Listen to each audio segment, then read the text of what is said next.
ఏమిటి పిచ్చి వేషాలు జావీదా? నేను నిన్ను వెంటనే వచ్చి నా గదిలో నన్ను కలవమని కబురు పంపించాను, కానీ నువ్వు రానేలేదు.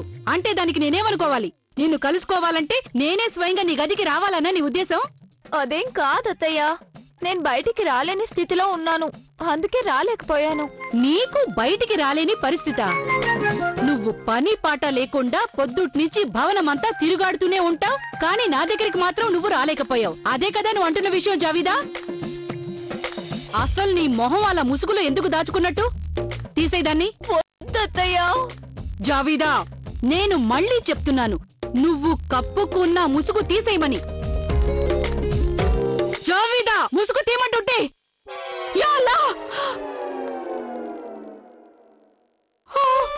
నేనే అత్తయ్య, జావీదాని, మీ కోడల్ని. మరిదేంటి? ఏమైందంటే నేను బెనజీర్ లాగా అందంగా అవ్వాలనుకున్నాను కదా, అందుకే లేపనం రాసుకునేసరికి ఇలా అయిపోయింది నా మొహం. నేను ఈ మొహంతో గాని బయటికి వస్తే అందరూ ఏమనుకుంటారు? మహామంగ గారి కోడలు ఇంత కురిపి అయిపోయింది అనుకుంటారు. కానీ జావీదా, నువ్వు రాజవైద్యురాల దగ్గరికి వెళ్ళి ఉండొచ్చు కదా? అదెలా అత్తయ్య? వెళ్ళాలంటే నేను బయటకు రావాలి కదా.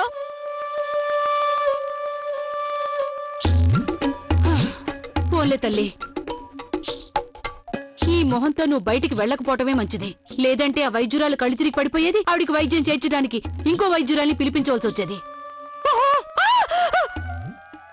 యాకుదా, ఇదేవరు ఇక్కడ జావిదా బేగం గారి గదిలో?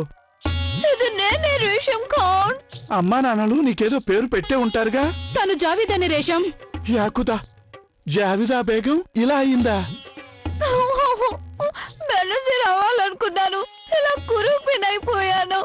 అత్తయ్య, ఇప్పుడేం చేయాలి? నేనేదో ఒకటి చేస్తాలే, సరేనా జావీదా? నోరు కాస్త మూసుకో. రేషం వెళ్ళు, వెళ్ళి వైద్యురాలు గారిని తీసుకురా. ఇంకా ఇక్కడే ఉన్నావే, వెళ్ళు, వెళ్ళి వైద్యురాలు గారిని వెంట పెట్టుకురా. మూర్ఖురాలు. నిన్ను కాదు, మూర్ఖురాలని రేషం నన్నాను, సరేనా? అంతా సరైపోతుందిలే, కానీ చెప్పలేం తల్లి, అందుకు ఎంత వ్యవధి పడుతుందో చెప్పలేం. అది పక్కన పెట్టండి అత్తయ్య. నేనైతే ఇప్పుడు ఒకటే ఆలోచిస్తున్నాను, ఈ లేపనాన్ని నేను ఎంతో మందికి అమ్మాను కదా, వాళ్ళు ఏమైపోతారని నా భయం. రేషం, మీకు లేపనం అవసరం అయితే నాకు కబురు పెడితే సరిపోయేదిగా. నేను దాసికిచ్చి పంపించుండేదాన్ని. ఔషధం పెట్టిన తర్వాత విశ్రాంతి తీసుకోవడం అవసరం. ఇలా ఇష్టం వచ్చినట్టు తిరుగుతూ ఉంటే ఇక గాయం ఎలా మానుతుంది అనుకుంటున్నారు? మేం మా కోసం కాదు, ఆ బెనజీర్ కోసం వచ్చాం. పాపం తన ఆరోగ్యం అంతగా బాగోలేదట. నాకు బాగా తెలుసు ఆవిడ ఆరోగ్యం బాగానే ఉందని. చక్కగా భవనం అంతా తిరుగుతూనే ఉందిగా. తిరిగిన తర్వాత కూడా ఆరోగ్యం చెడిపోవచ్చుగా జోధా. మనిషి నాకు తప్పదు, మా సంగతే తీసుకోండి. మేం కూడా తిరుగుతూనే ఉన్నాం, కానీ మా కాలికి ఎంతో పెద్ద గాయమైంది. పోలేండి, బెనజీర్కి జ్వరం వచ్చిందట, తన కోసం ఔషధం సిద్ధం చేయండి. షహిన్షా, ఆవిడికి ఔషధం ఇవ్వడానికి ఇక్కడ చాలా మంది వైద్యులున్నారు. కానీ వాళ్ళంతా మీ అంత నిపుణులు కాదు, అందుకేగా మేము కూడా మీ దగ్గర ఔషధం తీసుకుంటుంది. మీరే ఇవ్వండి.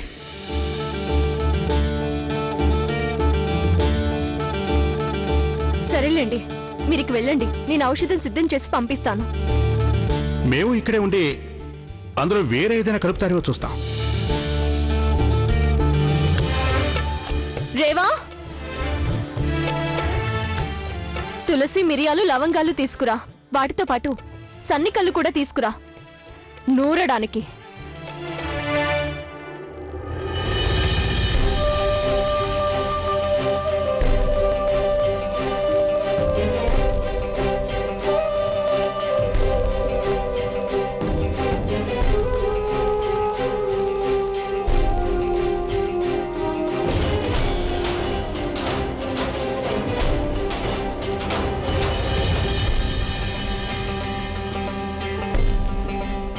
షహిన్షా, మా వస్తువుల్ని బెనజీర్కి ఇచ్చేయడంలో మీకు చాలా ఆనందంగా ఉంటుంది కదా, కానీ మీకు ముందే చెప్తున్నాను, మా కృష్ణుని మాకు తెలుసులేండి, దాన్ని తీసుకెళ్లి తనకు మేమివ్వం.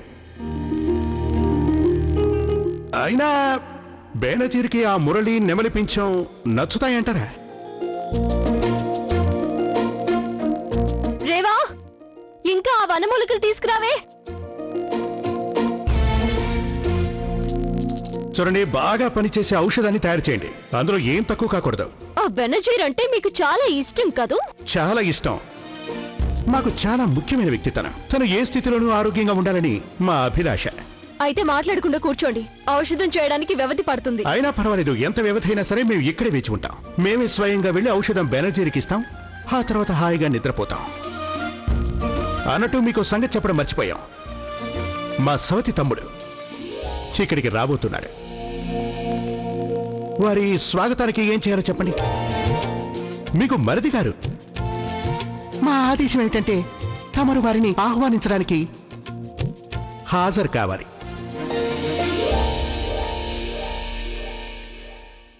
త్వరగా కానివ్వండి, మేనేజర్ మా కోసం ఎదురు చూస్తూ ఉంటుంది. కానివ్వండి కానివ్వండి, మా మొహం దేనికి చూడటం.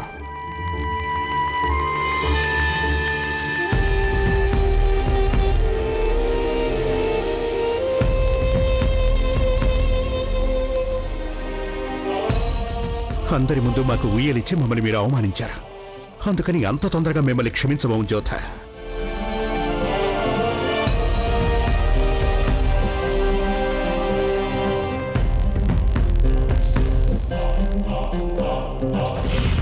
ఇవ్వండి. ఇదిగోండి.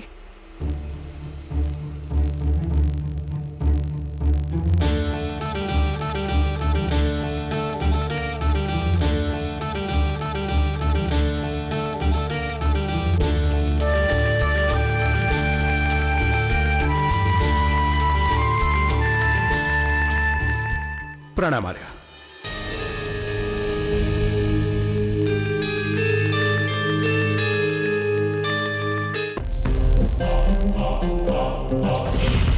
ఇవ్వండి.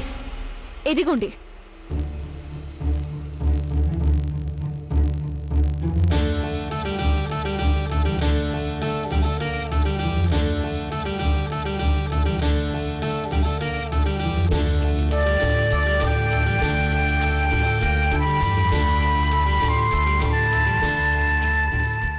ప్రణామాలు.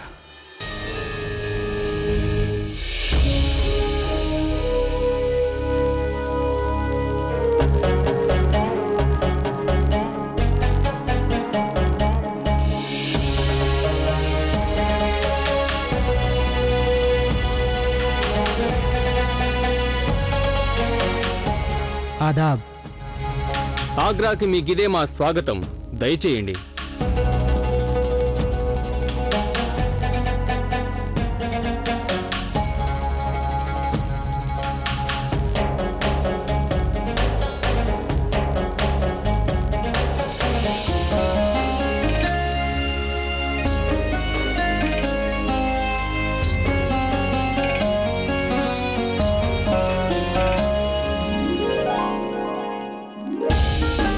ఆదాబ్ బడి అమ్మిజాన్.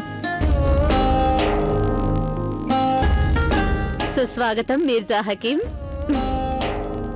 వర్ధిల్లు నాయనా, నీ రాక సంతోషంగా ఉంది. మిమ్మల్ని కలిసినందుకు మాకు చాలా సంతోషంగా ఉంది అమ్మిజాన్. హకీం మీర్జాకి ఆగ్రాకి ఇదే నా స్వాగతం. ఆదాబ్ మహామంగా. మా అమ్మగారు మీకు సలాంలు అందజేయమన్నారు. మీ అమ్మీజాన్కి నా తరఫున వాలేకుం సలాంలు చెప్పండి. షెహెన్షాకి మీ తమ్ముడి ఆదాబ్. చూడండి తమ్ముడు గారు, ఆదాబ్తో పాటుగా ఆలింగనం కూడా చేసుకోవాలి. మీతో గాలిపటాలు ఎగరేసి ఎన్నో ఏళ్ళు అయిపోయింది భాయిజాన్. మనం కలిసి ఎగరేద్దాం. తప్పకుండా. అలాగే మన ఇద్దరం కలిసి వేటకు కూడా వెళదాం. తప్పకుండా భాయిజాన్.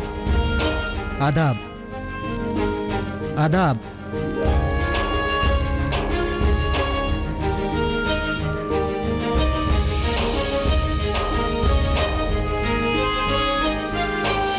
అరే, ఏంటండి ఆ పని? రాజపుత్రుల వంశంలో వదిన గారికి ఇలాగే నమస్కారం చేస్తారు.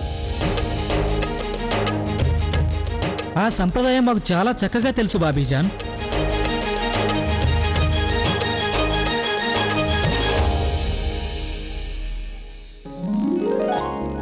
అన్నదమ్ముల మధ్య ఎంతో తేడా ఉంది కదూ? ఏమిటో తేడా? అది నీకు అర్థం కాదులే.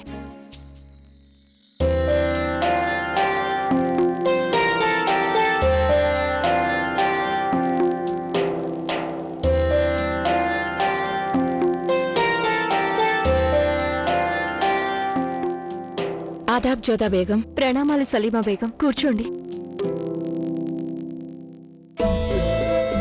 మోతీ, రాను రాను నువ్వు నీ చేతిని సరిగ్గా వాడడం లేదు. ఏది లైవు, నేను స్వయంగా చేసుకుంటాను. జోదా బేగం, ఈ ఔషధం ఎవరి కోసం? షహిన్షాకి ముఖ్యమైన వ్యక్తి బెనజీర్ కోసం. ఎందుకు? ఎందుకంటే షహిన్షా గారి ఆదేశం వారికి ప్రియమైన బెనజీర్ కి ఔషధం చేసివ్వమన్నారు. అయితే నేను ఇదివరకే ఔషధం చేసి పంపించాను, కానీ షహిన్షా గారిని ఎవరు నమ్ముతారు? ఏ అర్ధరాత్రి వేళ వారికి గుర్తొస్తుంది, మళ్ళీ ఆజ్ఞాపిస్తారు. అందుకనే ముందుగానే సిద్ధం చేస్తున్నాను. నన్ను క్షమించండి సలీమా బేగం, ఈ ఔషధం గొడవలో పడి నేను తమని సరిగా ఆహ్వానించలేకపోయాను. వెంటనే నా అక్కసు వెళ్ళగక్కాను. అందులో అంత తప్పేముంది జోదా బేగం? మీరు నన్ను మీ తోబుట్టూలా భావిస్తారు. మీ మనసులో మాట నాకు కాకపోతే ఇంకెవరికి చెప్పుకోగలరు? అయితే జోదా బేగం, నేను కూడా నా మనసులో మాట మీతో చెప్పనా? ఆ మాట మీరు వేరే అడగాలా? చెప్పండి. జోదా బేగం, రహీం కన్నతల్లి కీర్తిశేషులు మేవాగారంటే నాకు చాలా అసూయగా ఉండేది. ఎందుకంటే మా వారు బెహరం ఖాన్ గారు నాకంటే తననే ఎక్కువగా ప్రేమిస్తున్నారనుకునేదాన్ని. కాని ఆవిడ కన్నుమూసే వేళలో నన్ను దగ్గరికి పిలిచి రహీంని నాకు అప్పగించేశారు. అప్పుడు నేను ఆవిడేమడిగానంటే, నాకు మీరంటే ఇంత అసూయ కదా, మీరు రహీంని నాకు అప్పగిస్తున్నారేంటి అని. అప్పుడేమైందో తెలుసా జోదా బేగం? ఆవిడ దశలో కూడా చిరునవ్వు నవ్వుతూ నాతో అన్నారు, సలీమా బేగం, అది మీకు నా మీదున్న అసూయ కాదు, అది మన శ్రీవారి మీద మీకు గల ప్రేమ అన్నారు. నేను వారిని ఎంతగా ప్రేమిస్తున్నానో అలాగే మీరు కూడా వారిని అంతగా ప్రేమిస్తున్నారని అన్నారు. కొన్ని సందర్భాల్లో అసూయలో కూడా ప్రేమే దాగి ఉంటుంది. ఎందుకంటే ప్రేమ ఉన్నప్పుడే అసూయ కలుగుతుంది. మీరు ఆవిడ మీద కోపగించుకోవచ్చు, కానీ అసూయ పడరు. అంతేగా మోతీ? నీకెందుకంత నవ్వు? అంటే నీ ఉద్దేశం నేను అసూయ పడుతున్నానా? ఎంత మాత్రం కాదు. ఇప్పుడేగా సలీమా బేగం చెప్పారు, అసూయ పడాలంటే ప్రేమ కూడా ఉండాలన్నారు.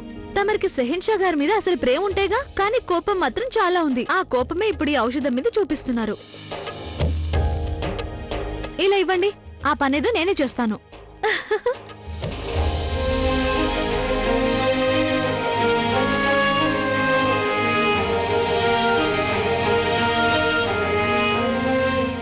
నీకెందుకంత నవ్వు? అంటే నీ ఉద్దేశం నేను అసూయ పడుతున్నానా? ఎంత మాత్రం కాదు. ఇప్పుడేగా సలీమా బేగం చెప్పారు, అసూయ పడాలంటే ప్రేమ కూడా ఉండాలన్నారు.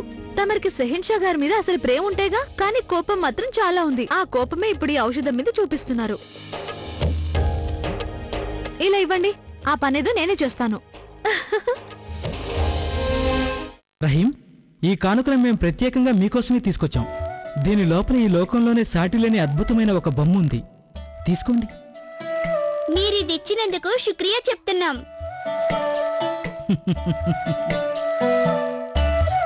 ఎంతో ముద్దు ముద్దుగా మాట్లాడతాడు ఈ రహీం. తమరిని కలుసుకున్నాక అందరికీ ఆనందంగా ఉంటుంది. ఇంతవరకు ఎక్కడున్నారు తమరు? మేమున్నామని కూడా తమరికి జ్ఞాపకం లేదా? జ్ఞాపకం రాకుండా ఎలా ఉంటుంది బాబీజాన్? కానీ ఈసారి మేము ఒక ప్రత్యేకమైన ఉద్దేశంతో ఇక్కడికొచ్చాం. ఏమిటా ఉద్దేశం? నిజానికి మేము అబుల్ మాలి ఎవరితోనో మాట్లాడుతుండగా విన్నాం, ఇక్కడ ఆగ్రాలో ఎవరో మొఘలాయి సామ్రాజ్యంపై కుట్ర పన్నుతున్నారని తెలిసింది. ఈసారి ఎంతో జాగ్రత్తగా ఈ కార్యాన్ని పూర్తి చేయాలి. మూడో కంటి వాడికి దీని గురించి తెలియకూడదు. ఈసారి మొఘలాయి సామ్రాజ్యానికి వారి భవనంలోనే వారిపై కుట్ర జరుగుతోంది.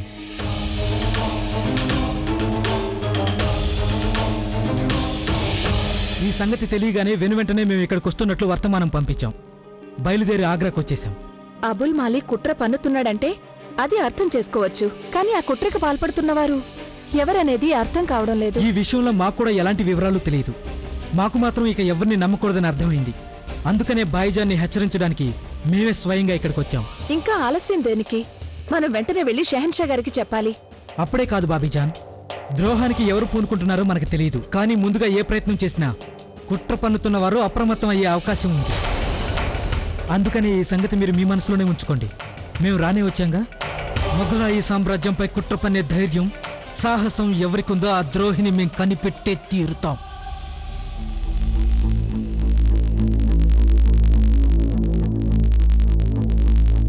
ఇంతవరకు రానేలేదే.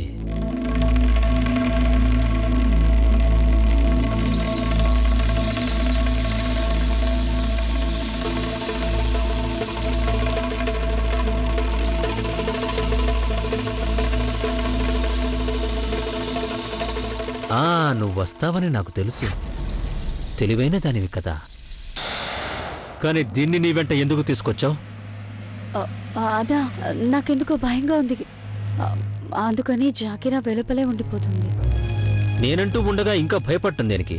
సర్లే పద. అయినా నా విషయంలో మీరెందుకు ఇలా చేస్తున్నారు? నేను మీకేం అపకారం చేశానని? నా మతి పోగొట్టావు బెనజీర్. నా నిజాయితీని దెబ్బ కొట్టావు. నన్ను పిచ్చివాణ్ణి చేశావు. ఇలాంటి రాత్రి ఎంతో కష్టపడితేనే గాని నాకు దక్కదు. ఇక కాలాన్ని వృధా చేయదలుచుకోలేదు. ఇక్కడ దాకా వచ్చావుగా, ఇంకా సిక్కేందుకు?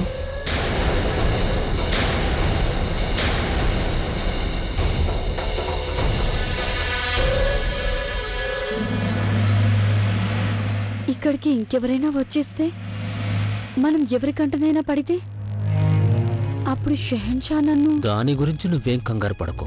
నేను అన్ని ముందు జాగ్రత్తలు తీసుకున్నాను. బాద్షాకి ఇది తెలియకూడదనే భయం నీకంటే నాకే ఎక్కువ. రా బెనజీర్, నా కౌగిల్లోకి వచ్చే.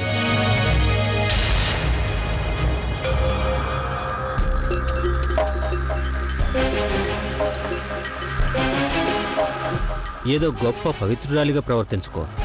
కేవలం ఒక దాసివి నువ్వు. ఇది నీకేం కొత్త కాదు. ఏదో అమాయకురాల్లా నటించడం మానేసే. కాబూల్లో నేను అబుల్ మాలికి ఒక్కడికే సొంతం. ఇక ఇక్కడేమో షహన్షాకే సొంతం. అందుకని నాకిది... అనవసరంగా నా సమయాన్ని వృధా చేయకు. అంత వ్యవధి లేదు మనకి. సరే, ఒక పని చేయి. నువ్వు ఇక్కడే కూర్చొని నాటకాలాడు.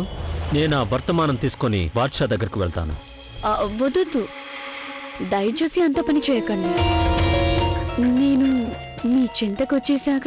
అయితే మరింత దగ్గరగా రా బెనజీర్. మీకు తొందరగా కోపం వచ్చేస్తుంది. కొంచెం నయగారాలు పోవడం మా స్వభావం కదా. అందుకోండి, నా చేతుల మీదుగా మద్యం సేవించండి. నా కౌగిల్లోకి రా బెనజీర్, కౌగిల్లోకి రా.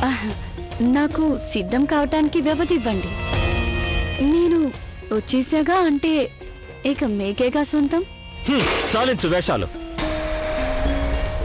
ఆగండి, స్వయంగా చింతకి రమ్మని మీరే దూరంగా వెళ్ళిపోతున్నారు. నీకు తెలీదు బెనజీర్, నీ అందం మత్తెక్కిస్తుంది. ఎవరైనా చావుకి బదులుగా నిన్నే కోరుకుంటారు. ఈ వదనం, ఈ పెదవులు కల్లోకి వచ్చి నన్ను ఎంతో ఇబ్బంది పెట్టాయి. నా నిద్రను చెడగొట్టేశాయి. ఇప్పుడు నిన్ను పొందాక నేనేమైపోయినా పర్వాలేదు. రా బెనజీర్.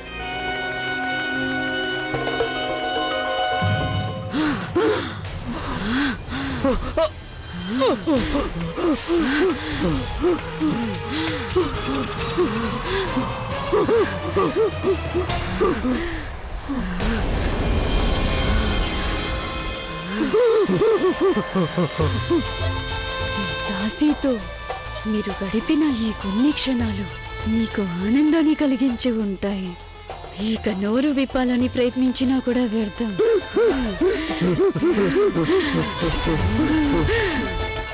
ఇప్పుడిక నువ్వు ఏమీ చెప్పలేవు. ఇప్పుడిక నీ గొంతు మూసుకుపోతుంది.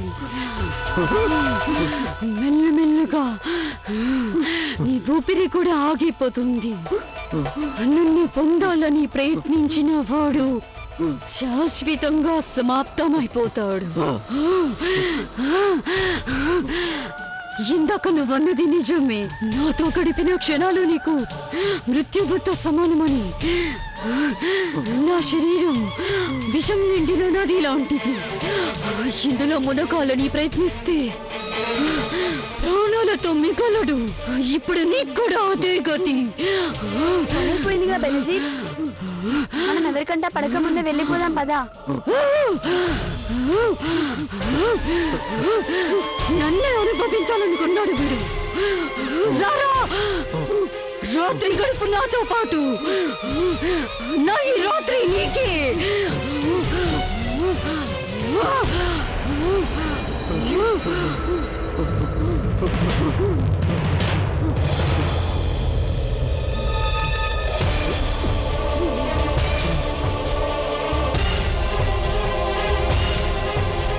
చూసావా తనకెంత జబ్బు చేసిందో? అందుకే అలా నల్లబడిపోతుంది. అయినా ఇంత రాత్రి వేళ బయట తిరగాలనుకుంటే ఏమవుతుంది? ఇలా మంచినీళ్ళు. ఏదో అడ్డమైన గడ్డి తిన్నట్టుంది తను. పద పద పద. బెనజీర్ ఎవరైనా మనల్ని చూస్తారేమో. నాకు అసలు ఇష్టమే లేదు ఆ బెనజీర్కి ఔషధం చేసి ఇవ్వడం. కానీ ఏం చేయను, ఒక రాజపుత్రికగా నాకు ఇది తప్పడం లేదు. జబ్బు చేసిన మనిషికి ఔషధం ఇవ్వడం నీతిగల మనిషి కర్తవ్యం కదా. అయినా మీదంత పెద్ద మనసులేండి. ఇటు ఇవ్వండి, నేను వెళ్ళి ఆవిడకిస్తాను. వద్దొద్దు, నిన్ను ఒంటరిగా వెళ్ళనివ్వను.